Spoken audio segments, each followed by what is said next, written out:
Hello friends. तो एक नए वीडियो में हम आपका स्वागत करते हैं।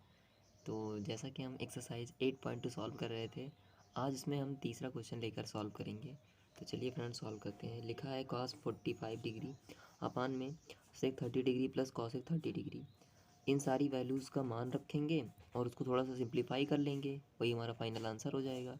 तो बस हमें इतना ही करना है और ज़्यादा कुछ करना नहीं है। तो चलिए इसको सॉल्व करना शुरू करते हैं। सबसे पहले लिखेंगे सोल्यूशन, उसके बाद सारी वैल्यूज़ पुट करेंगे। जैसे कॉस 45 का मान कितना होता है, 1/√2 पूरे के बटे में। सेक 30 का मान कितना होता है, 2/√3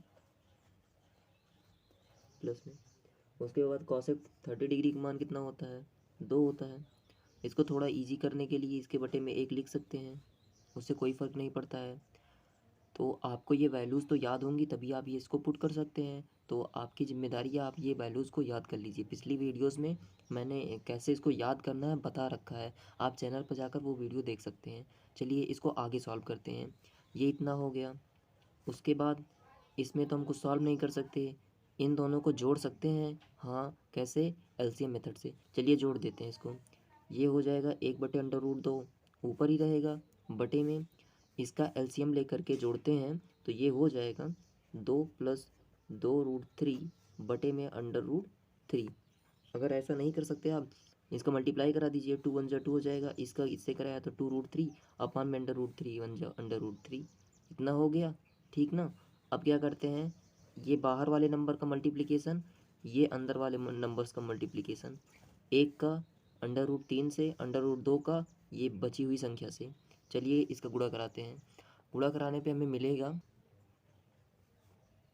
हम गुणा जब कराएंगे तो हमको मिलेगा √3 बटे में √2, ये वाला ब्रैकेट के अंदर 2√3। तो इतना तो आपको मिल जाएगा। अब देखिए इसमें से 2 हमको कॉमन दिख रहा है, तो बाहर ले लो भैया, कॉमन दिख रहा है तो। चलिए कॉमन भी ले लेते हैं। ये 2 आया कॉमन बाहर, अंडर रूट था पहले से ही लिखा इसको। यहाँ पर बचा कितना, 2 तो कॉमन चला गया। जो कॉमन निकलता है समझ लीजिए उस संख्या से इसमें भाग दिया जाता है। तो 2 कॉमन लिया है, अर्थात 2 से इन संख्याओं में भाग देंगे। 2 से भाग दिया तो ये 1 हो गया, यहाँ पर भाग दिया तो 2 तो 1 हो गया, ये √3 बचा। चलिए यहाँ तक कोई प्रॉब्लम नहीं होगी, यहाँ तक हो गया सॉल्व। अब देखिए हम कोशिश ये करते हैं कि कभी भी बटे में अपरिमेय संख्या ना हो। जैसे 1 धन √3, ये √3 जो है एक अपरिमेय संख्या है। इसको परिमेय संख्या में बदलने के लिए हम परिमेयीकरण करते हैं। तो लिखेंगे हर का परिमेयीकरण करने पर। तो चलिए दोस्तों हम इसका परिमेयीकरण करते हैं। ये लाइन बढ़िया ध्यान से समझ लीजिएगा। परिमेयीकरण करते समय जैसे इस अंडर रूट वाली संख्या को हटाना है, अगर ये धन सिंबल के साथ होती है तो परिमेयीकरण करते समय माइनस सिंबल लिया जाता है और अंश तथा हर दोनों में उसी का गुणा करा दिया जाता है। तो देखिए मैं क्या कह रहा हूँ, यहाँ लिखेंगे √3 ऊपर जैसा था वैसा ही रहेगा, 2 √2 ब्रैकेट के अंदर 1 + √3। तो जैसा हमारा क्वेश्चन था वैसा ही है सेम। अब करते हैं परिमेयीकरण। यहाँ देखिए हम इस वाले की बात कर रहे हैं, 1 + √3, इसको थोड़ा सा चेंज करिए, प्लस को माइनस कर दीजिए, 1 - √3 ऊपर। अब देखो बैलेंस करने के लिए 1 - √3 नीचे भी, तो अंश तथा हर में 1 - √3 से गुणा करने पर। आप ऐसा भी कह सकते हैं, इससे भी कोई फर्क नहीं पड़ता। और कह दीजिए परिमेयीकरण करने पर, तो आपके पास दोनों ऑप्शन खुले हुए हैं। तो इतना कर दिया। अब इसके पास क्या करते हैं, गुणम क्या होता है, सीधा इसका गुणा इससे, इसका गुणा इससे। तो √3 का गुणा इस ब्रैकेट वाली संख्या से करते हैं, तो √3 का गुणा 1 से करेंगे, कितना मिलेगा, √3 ही मिल जाएगा। फिर बीच में माइनस, माइनस लगाया, √3 का गुणा √3 से कितना होता है, 3 ही होता है, कई बार बताया आपको। फिर उसके बाद क्या होगा, 2√2, 1 + √3, 1 - √3। तो इसको ध्यान से देखिए, ये फार्मूला बन रहा है a + b का और यहाँ पर a - b का।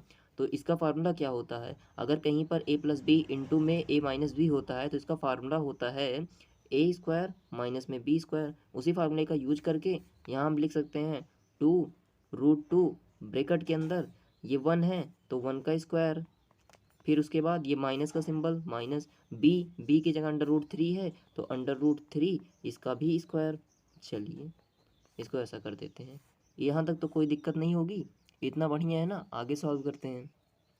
तो दोस्तों बस मैंने क्या किया, इन संख्याओं का वर्क कर दिया, इतना मिला। अब इसमें से इसको घटा करके इसमें गुणा कर देते हैं, बहुत ही ईजी होगा। अंडर रूट 3 -3 वैसे ही रखते हैं। इसमें से घटाएंगे, 3 में से 1 गया 2, माइनस सिंबल के साथ तो -2 आएगा। यहाँ पर -2 दूना 4, तो ये हो जाएगा -4, अंडर रूट के अंदर 2 रहेगा ही रहेगा। अब क्या करते हैं, ये माइनस हमको हटाना है मान लीजिए, तो ऊपर से माइनस कॉमन ले लेते हैं। माइनस कॉमन लेते हैं तो ये हो जाएगा 3, ये 3 जो है माइनस में था अब तो प्लस में हो गया, ये प्लस वाला माइनस हो जाता है। तो चलिए ये तो हो गया सॉल्व। नीचे क्या है, -4 अंडर रूट 2, माइनस से माइनस कैंसिल हो गया। अब एक बार और अंडर रूट 2 से अंश तथा हर में गुणा करने पर, तो देखिए फ्रेंड्स मैंने ऊपर भी अंडर रूट 2 रख दिया, नीचे भी अंडर रूट 2 रख दिया। सिंपल से इसका मल्टीप्लिकेशन करना है, फाइनल आंसर आपको मिल जाएगा। 3 का गुणा अंडर रूट 2 से होता है तो कितना आता है, 3√2, ठीक ना। उसके बाद माइनस लगना है, माइनस लगा दिया। अंडर रूट 3 का गुणा अंडर रूट 2 से कुछ नहीं होता, एकदम सिंपल सा, जैसे सिंपल से गुणा करते हैं ना, 3 दूना 6 होता है, तो 6 लिख दीजिए, उसी के ऊपर अंडर रूट लगा दीजिए, क्योंकि दोनों संख्या अंडर रूट में थी। इसका काम हो गया खत्म। अब अंदर क्या करते हैं, ये 4 अंडर रूट 2 अंडर रूट 2 गुणे अंडर रूट 2 2 होता है, तो 4 गुणे 2 कितना होगा, 8 होगा, 8 लिख दिया। यही हो जाएगा दोस्तों आपका आंसर। अगर वीडियो अच्छी लगी हो तो चैनल को लाइक और सब्सक्राइब कीजिएगा। थैंक्स।